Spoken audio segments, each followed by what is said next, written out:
Hello, and welcome to Basic Spanish for OTPT and SLP clinicians. My name is Juanita, and I will be your host. I am an occupational therapy assistant as well as the author of this book, Basic Spanish for OTPT and SLP clinicians in the acute hospital setting. This book, the ebook, can be purchased on Amazon.com. I will place a link on the channel. If you have a copy of the book, I would encourage you to turn to page 90, where we will continue with basic questions and commands. If you don't have a copy of the book, let me use this opportunity to tell you that it probably is much better if you have the book with you. You can follow along and you'd understand, but it makes it much easier for you to follow along where I'm going. The book was written in English with the Spanish translations underneath, and it was done in alphabetical order. So if you don't have the book, you may wonder why 1 minute I'm talking about lights being turned off and the next minute I'm talking about eating your meals in a chair. But you can continue to follow along, and I thank you for actually stopping by the channel. So with that being said, vamos a empezar. The first question on page 90 is, do you want your light on or off? Sometimes at the end of the session, you're getting ready to walk out. You want to know, does the patient want their light on and off? And in the book, I put, ¿Quieres que la luz se encienda o se apague? ¿Quieres que la luz se encienda o se apague? ¿Quieres que la luz se encienda o se apague? The next one, do you want your television on or off? The book I have, ¿Quieres que tu televisor esté encendido o apagado? Sorry. All right, I'm going to do that a couple more times. ¿Quieres que tu televisor esté encendido o apagado? ¿Quieres que tu televisor esté encendido o apagado? Because I messed up one, I'm going to do it one more time. ¿Quieres que tu televisor esté encendido o apagado? Okay.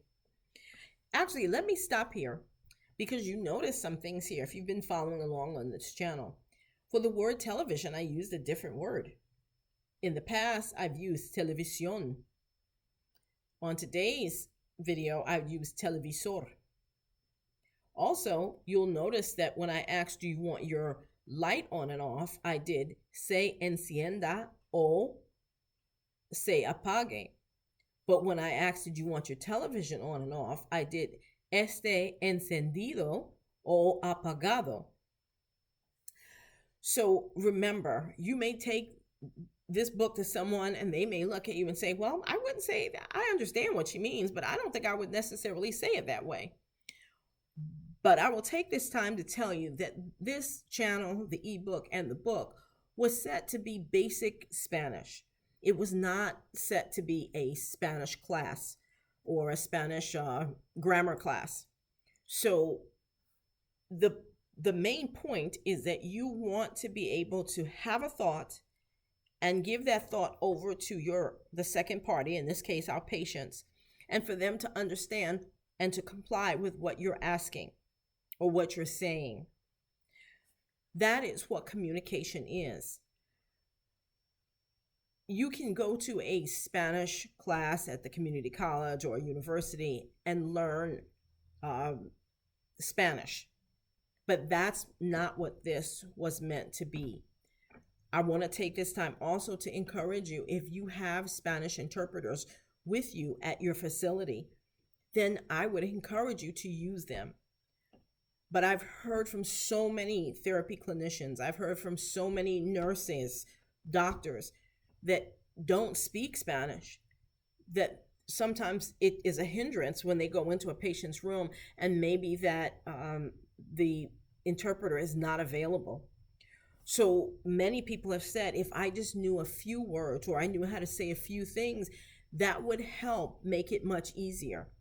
So that's what this was meant to do. And there are different ways that you can say it. So if you learn this way, and then you may hear from somebody else, well, you can say it this way. You could use that too. The more resources you have, the more resilient you will be as a therapy clinician. Okay, that's Mama Juanita's word for the day. The next one, we'll keep going. Do you wear glasses? ¿Usas gafas? ¿Usas gafas? ¿Usas gafas? Now you hear how my voice goes up at the end of the sentence because I'm actually asking a question. Whether you're speaking English or in Spanish, this is the same thing. You people know you're asking a question because of the tone, generally the tone of your voice.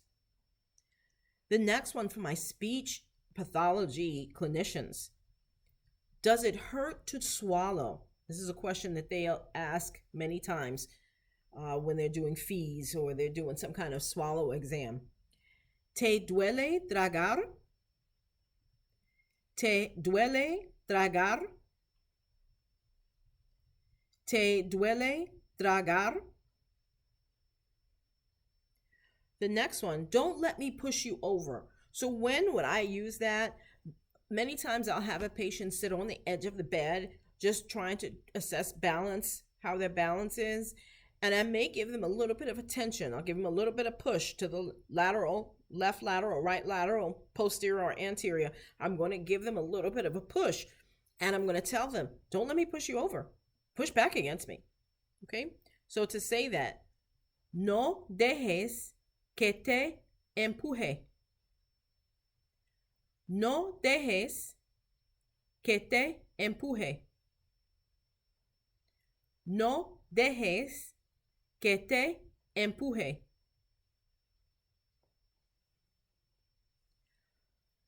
Speech therapy clinicians again, here you go. Drink slowly. Many times our patients are on maybe like thin liquids or they're on a specific diet in which they can't eat certain foods.